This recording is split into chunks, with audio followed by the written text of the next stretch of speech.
This video is showing how to motor plan how to turn a hoodie or a long sleeve shirt right side up. So the first thing you would want to teach them is how they know it's inside out. So you know it's inside out if you can see the tag.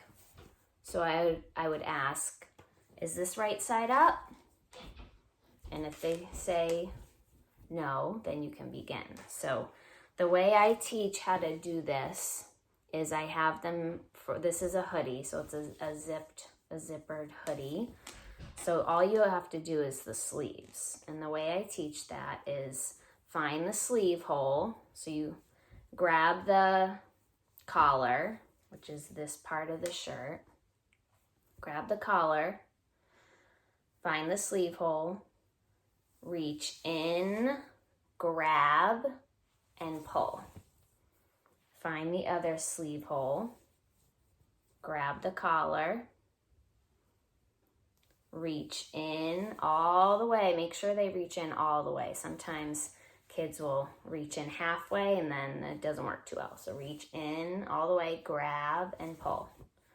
And then your hoodie is right side up. For a long sleeve shirt, same thing. Is this right side up? Nope, you can see the tag. Grab the collar and you're gonna find that sleeve hole. Reach in, grab, and pull. Find the other sleeve hole. Reach in, grab, and pull. Then all's left is the body. So you have to go in through the collar and grab as much as you can. Grab it all in your hands. Grab it and pull. Shake it out. Is it right side up? Yes.